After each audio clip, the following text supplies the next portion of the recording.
Well, good Monday morning, everybody. Hope you had a great weekend and were able to worship Jesus in church with your brothers and sisters Sunday.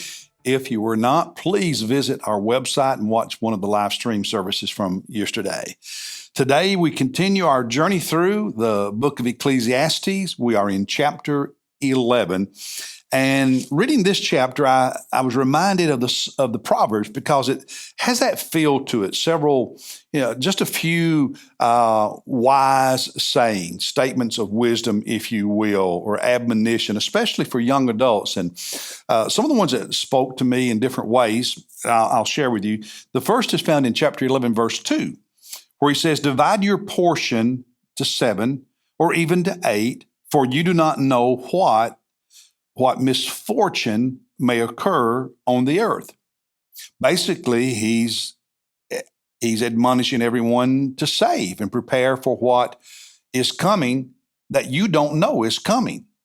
So there's tremendous wisdom in not spending everything you have all at one time, the way so many people do, and living, in debt all the time. That you prepare for the future. You don't know what it's going to bring. I remember years ago reading Truett Cathy's autobiography, Eat More Chicken, the founder of Chick-fil-A. And part of his business philosophy was to always have enough capital that you can respond to opportunities that come down the road that you don't know they're coming. You can't anticipate them. And most companies, like most individuals, live in debt. So when there are opportunities to really do something, they're not able to because they don't have the resources. They don't have the cash. And so the writer here in verse 2 is saying, hey, prepare for tomorrow, financially and otherwise. And to young adults out there, let me just say, I know I can hear you. I can hear you right now. You're saying, I just don't have the resources. I don't have enough money to put anything back for retirement, et cetera, et cetera. And I'm telling you, as a 20-year-old, a 25-year-old, a 30-year-old, sacrifice other things now and prepare for your retirement. And when you're 55, 60, 65 years old, you will thank me. Just a word to the wise, because you can get aggressive when you're in your 40s, but it's hard to make up for what you lost because you didn't start in your 20s.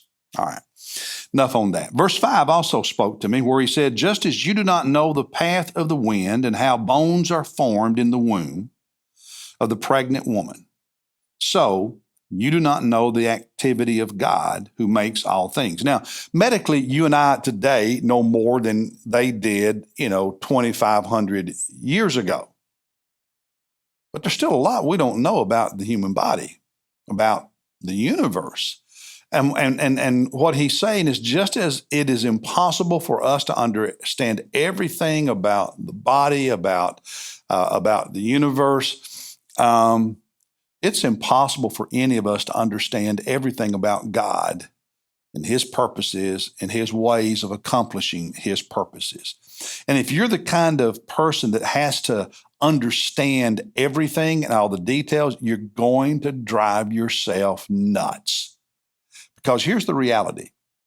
If it were possible for you to completely understand God, he would not be God. And part of it is us as human beings accepting our humanity, our lack of deity.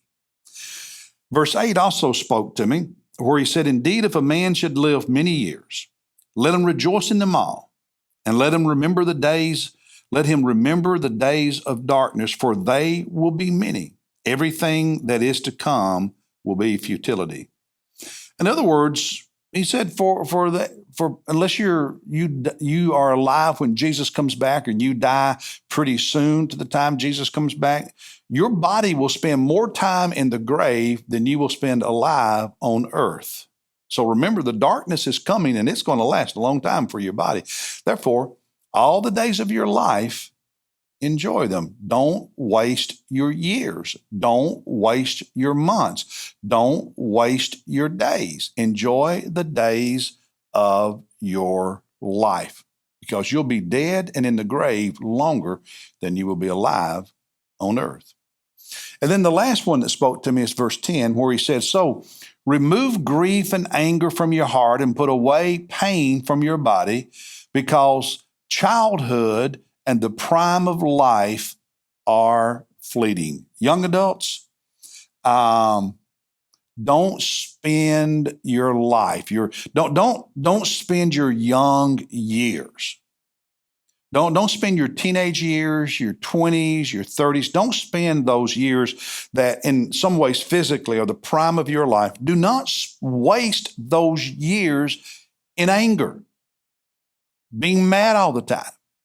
And then he says, don't waste them in grief. In other words, don't spend those years moping all the time about what was or could have been, because you're going to wake up one day and you will no longer be young, and you will have wasted the days of youth and not be able to get them back.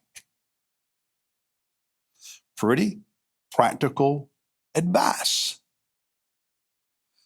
Now, tomorrow when we look at chapter 12, he'll tie all of this book together. But I thought those were some pretty wise admonitions for all of us today. I'll see you Tuesday. God bless you, everybody.